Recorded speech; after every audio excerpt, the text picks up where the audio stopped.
Bom, nessa primeira aula a gente vai falar sobre revisão, né?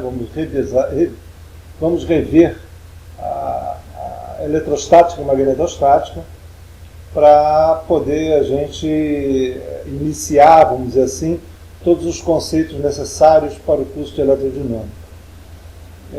No curso de elerodinâmica parte do princípio que você já viu, eletrostática, magnetostática, e a gente vai ver aqui nessa parte os conceitos básicos que foram trabalhados em cima desse contexto. Então, isso a gente começa com a lei de Coulomb, que é, na verdade, a base dessa estrutura inteira, que é a ação da carga sobre outra carga, certo? A lei de Coulomb, ela diz que você, entre duas cargas, a força entre elas cai com o quadrado da distância. Isso, hoje em dia, a gente sabe que é razoável, porque a lei de Coulomb ela descreve uma interação de simetria esférica. Então, a simetria esférica faz com que você tenha interações que sejam o inverso do quadrado da distância. Há pelo menos 5 interações que isso é verdade: a gravitacional, a elétrica, a magnética, as forças fortes e fracas nucleares.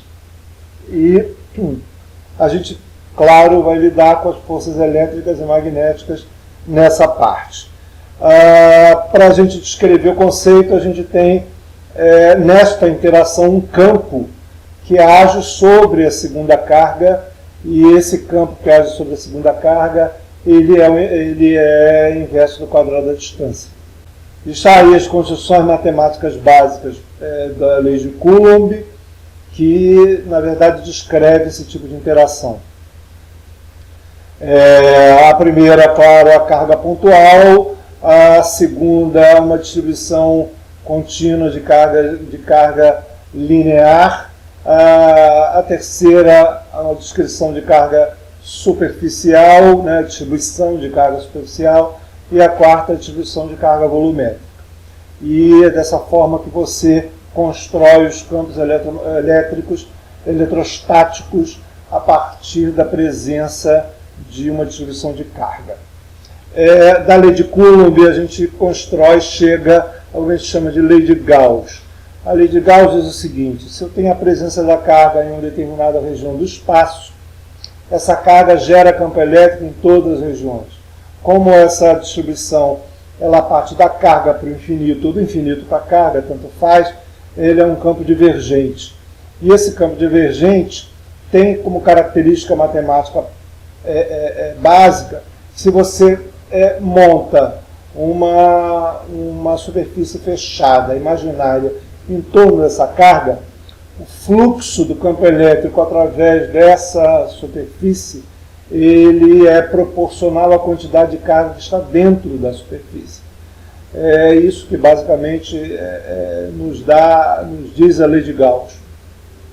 É claro que esse campo elétrico depende do meio pelo qual está inserido, né? Isso é, o campo elétrico onde você traça essa distribuição depende do meio, aí entra o epsilon na expressão matemática. E a gente pode descrever também essa mesma lei de Gauss de forma diferencial. Na forma diferencial, ela tem exatamente o mesmo contexto, é óbvio, mas escrita de uma forma diferente. O contexto diz: se num determinado ponto do espaço eu tenho uma densidade de carga, essa densidade de carga gera dela para o infinito, do infinito para ela, uma distribuição divergente de campo elétrico. Então, o divergente do campo elétrico não é nulo naquele ponto. Significa que existe um gerador de campo elétrico naquele ponto, que é caracterizado pela densidade de carga. Então, o divergente de campo elétrico é a densidade de carga por epsilon. Ele é a lei de Gauss descrita da forma diferencial. Bom, tem também o potencial, vamos dizer assim, associado ao campo elétrico descrito da forma como a gente escreveu até agora. E esse potencial nos diz o seguinte: o potencial está ligado ao trabalho, né, da força elétrica, e que esse trabalho da força elétrica nos dá a diferença de potencial, com o campo escalar, que nos dá o trabalho da força elétrica em 2 pontos, é a carga que leva desses 2 pontos, vezes a diferença de potencial. Então a diferença de potencial é, na verdade, o trabalho por unidade de carga entre 2 pontos do espaço, o trabalho da força elétrica. Certo? O menos indica que esse trabalho ele aumenta no sentido contrário à força elétrica, né? E isso é razoável, já que vocês conhecem também o aumento de potencial gravitacional, que é no sentido contrário à força-peso. Certo? Você levanta um corpo e você aumenta a energia potencial dele, e está no sentido contrário à força-peso. Da mesma forma, esse menos significa isso. Significa que o potencial aumenta no sentido contrário ao campo elétrico. Isso indica o seguinte, que se por acaso eu pegar essa carga e movimentar ela e retornar ao mesmo ponto, o trabalho realizado para eu mover essa carga vai ser zero. Por quê? Porque o campo elétrico gerado por cargas estáticas é um campo elétrico conservativo. Esse campo elétrico conservativo diz, se eu retorno ao mesmo ponto, o trabalho que eu realizo é igual a zero, certo? E essas duas expressões aqui indicam basicamente isso. Isso a integral do campo elétrico, o trabalho, né, da força elétrica, né, representada aqui pelo campo elétrico, numa linha fechada, é sempre zero. Isso num determinado ponto, em qualquer ponto do espaço, o rotacional do campo elétrico é zero. O rotacional do campo elétrico é zero indica que o campo elétrico ele é conservativo, o campo elétrico gerado por cargas estáticas. Certo? Bem, e se a gente buscar a relação entre o campo elétrico e esse mesmo potencial escalar, a gente descobre que o campo elétrico é igual a menos o gradiente do potencial. Outra forma de enxergar esse potencial escalar é a partir do próprio rotacional do campo elétrico ser zero. O fato dele ser conservativo faz com que a gente sempre possa associar um potencial escalar ou uma função escalar de tal forma que esse campo conservativo é igual a menos o gradiente desse campo escalar. Certo? Porque o rotacional de um gradiente é sempre zero. Então, essa é uma outra forma de a gente enxergar essa relação de campo elétrico e potencial eletrostático. Bom, da mesma forma que a gente definiu isso, a gente já pode jogar ele na lei de Gauss. Se a gente jogar o potencial na lei de Gauss, como a gente já fez, a gente chega que o divergente do campo elétrico é igual a menos o laplaciano do potencial, e como o divergente do campo elétrico pela lei de Gauss é proporcional à densidade de carga, densidade volumétrica de carga, então o rotacional, o laplaciano do potencial é igual a menos a densidade de carga por epsilon. Bom, é chamada equação de Poisson. E a equação de Poisson nada mais é do que a lei de Gauss descrita pelo potencial, não pelo campo elétrico. Então, ele é a lei de Gauss. E a solução dessa equação, como vocês já viram, ela, claro, depende das condições de contorno do nosso problema. Então, todas as equações, tanto a lei de Gauss do campo elétrico como do potencial. Bem, nas regiões em que eu não tenho densidade de carga, o laplaciano do potencial é zero, isso é chamado de equação de Laplace. E vocês já estão bastante acostumados com essas relações e cálculo de potencial a partir de condições de contorno. Essa é a ideia. Bom, como a gente relaciona potencial escalar com energia, certo? Nós vimos também na eletrostática que a gente pode fazer essa associação mostrando que existe energia contida no campo elétrico gerado por cargas estáticas. E essa energia parte do princípio de que quando a gente monta uma determinada distribuição de carga, o que quer dizer montar? Eu pegar uma carga, trazer uma segunda, trazer uma terceira e montar uma determinada distribuição, Se essa distribuição discreta, o trabalho para montar é igual a meios de Q vezes o potencial em cada ponto. Isso foi descrito quando vocês deram a eletrostática. E quando a distribuição é contínua, vira, na verdade, uma integral. Dessa forma, a gente chega que esse trabalho, numericamente, é igual a meio da integral desse produto escalar entre D e E. Onde meio de D e E, D escalar E, ele é a densidade de energia. Isso é, a quantidade de energia por unidade de volume, certo? Que é a mesma coisa na descrição, se a gente usar só o campo elétrico. Ok? Muito bem. O que basicamente significa isso? Significa que dentro do campo elétrico está incontida energia, e a gente vai deixar claro no curso de eletrodinâmica. Vai deixar claro e a gente vai entender como é que se lidar com essa energia e de onde surge essa energia do campo elétrico. Muito bem. As condições de contorno, basicamente, para você descrever eletrostática, são duas. Isso é, a gente tem a condição de contorno do campo elétrico tangente entre dois meios, quer dizer, eu tenho dois meios, 1 e 2. O campo elétrico tangente à superfície do meio, ele é sempre contínuo. Por que ele é sempre contínuo? Porque isso é baseado no princípio de conservação. Isso é, como o campo elétrico é conservativo, quando você traça uma linha e retorna ao mesmo ponto, o trabalho, a integral de linha do campo elétrico é zero. Como a integral de linha do campo elétrico é zero, quando a gente aproxima as duas linhas à superfície, então a gente tem que a integral de linha de um lado é igual à integral de linha do outro, com as distâncias são as mesmas, então você tem que o campo elétrico é o mesmo num meio ou no outro. Na superfície, o campo elétrico é contínuo, ele tem o mesmo valor, sempre, independe de condições, certo? Agora, o campo elétrico tangencial, não. O campo elétrico tangencial ele pode ser gerado por cargas na superfície. E essas cargas da superfície podem ser cargas livres ou podem ser cargas de polarização. Então, se você tiver cargas livres, essas cargas livres geram campo elétrico, certo? Ou geram D ou geram E. Mas mesmo eu não tendo cargas livres na superfície, se esses dois meios são dielétricos diferentes, então você vai ter uma descontinuidade no campo elétrico normal. Por quê? Porque essas cargas de polarização vão gerar uma divergência no campo elétrico para um lado e para o outro. Consequentemente, o campo elétrico normal não vai ser contínuo. Muito bem. Dessa forma, levando em consideração a lei de Gauss, potencial associado, a lei de Coulomb e suas condições de contorno, esses são os conceitos básicos que fecham a eletrostática.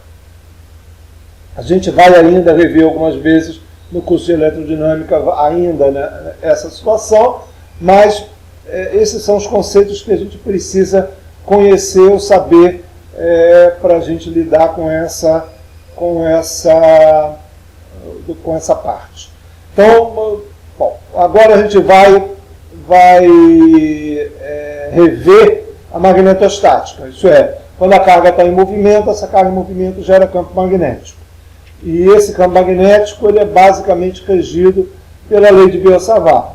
Isso é, se eu tenho uma carga que se move com velocidade v numa determinada direção, pode ser uma carga pontual, ou pode ser um fluxo de carga, ou pode ser a carga num fio, como está no desenho aí.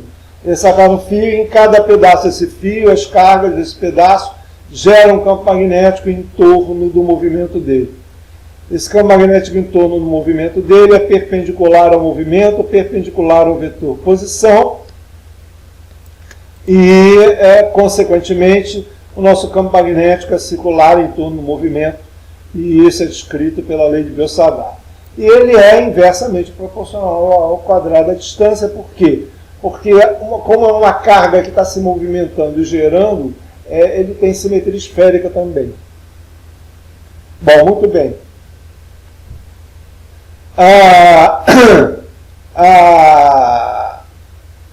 a lei de Biot-Savart pode ser descrita por uma carga pontual, como está aqui, ou uma distribuição de carga dq, ou por uma corrente que passa por um fio.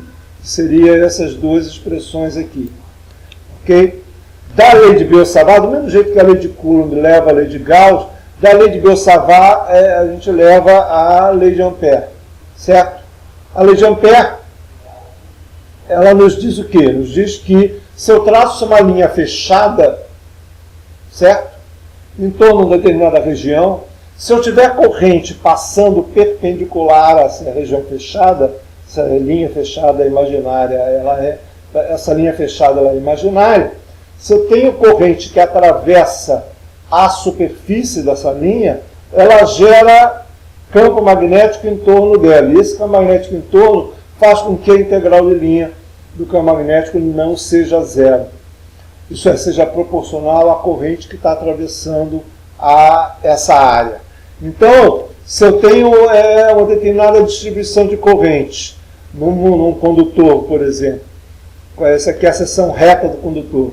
Se eu traço uma linha fechada, pegando, por exemplo, parte desse condutor, a integral de linha do campo magnético em torno dessa linha fechada, ela é proporcional à corrente interna, a corrente da região interna à linha que eu tracei.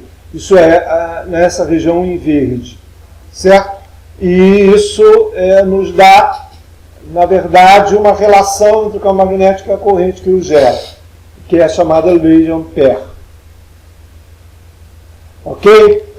A gente também tem a lei de Ampère diferencial, que nos diz o seguinte: num determinado ponto do espaço, eu tenho densidade de corrente, então eu tenho um campo rotacional em torno dessa densidade de corrente.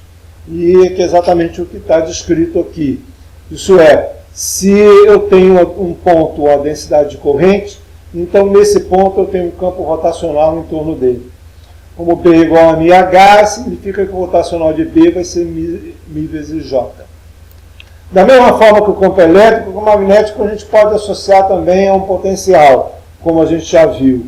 E isso, do mesmo jeito que o nosso campo elétrico, a gente associou a rotacional do campo elétrico ser sempre zero ao potencial gerado, que gera o campo elétrico, que é o potencial escalar. O fato do divergente do campo magnético ser zero, a gente associa um potencial a um campo vetorial, certo? Cujo o campo magnético é o rotacional desse campo vetorial. Por quê? Porque o divergente do rotacional é zero.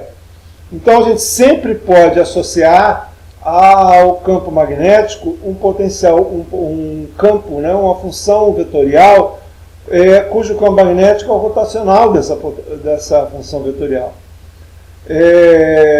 Nota que, a princípio, esse potencial, que é chamado potencial vetor, ele é associado ao campo magnético como esse rotacional, mas ele tem a limitação dele, que é quem é que está gerando esse potencial vetor. E isso, para isso, a gente cai na lei de Ampère. Isso é, o rotacional do campo magnético é igual a μ0J, rotacional do campo magnético é igual a μ0J, como a gente escreveu na lei de Ampère, e como o campo magnético é rotacional do potencial vetor, então o rotacional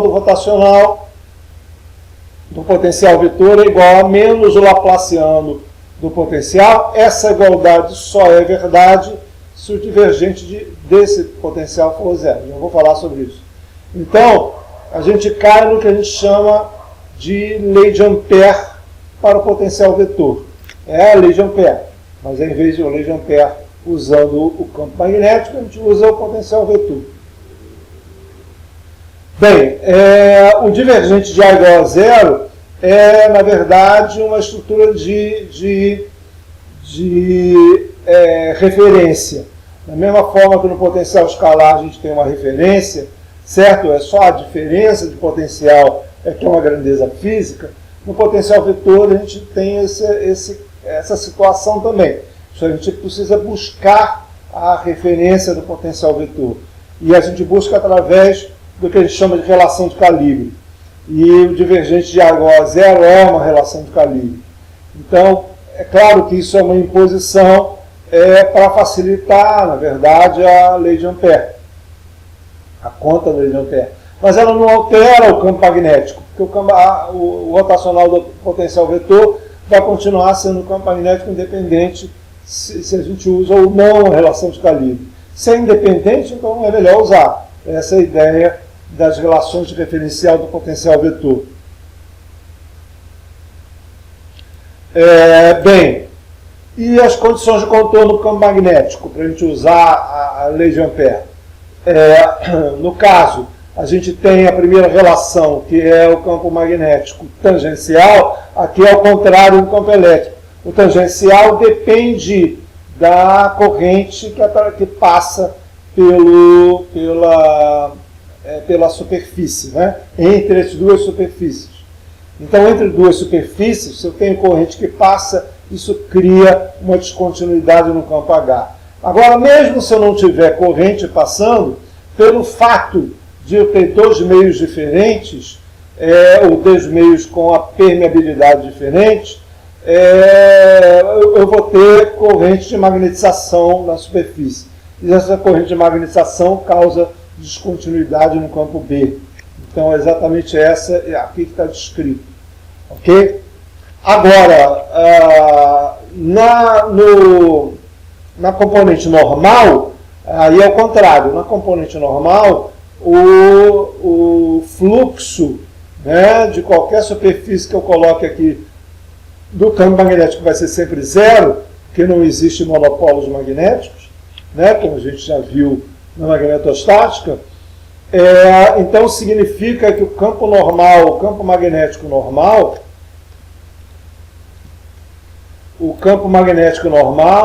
ele vai ser sempre contínuo, certo? Então o B normal é sempre contínuo. Por quê? Porque não existe nenhum tipo de elemento na natureza que gere um campo magnético divergente. Ao contrário, eu tenho cargas que geram um campo elétrico divergente. Por isso a componente normal ela é descontínua, certo? No campo elétrico. Mas no campo magnético, não. Eu não tenho nada que gere um campo divergente. Então, o campo normal é sempre contínuo. Bem, com isso a gente fecha a estrutura básica da eletrostática magnetostática, bem básico mesmo, que eu coloquei aqui. E a nossa intenção agora é, na verdade, completar isso. Completar, porque até agora a gente já viu somente quando as cargas estão estáticas ou elas estão em movimento estacionário. Agora a gente vai começar a fazer variações do tempo. E quando a gente faz variações do tempo, a gente tem a situação. E Deus disse, né, as 4 equações de Maxwell e fez-se a luz.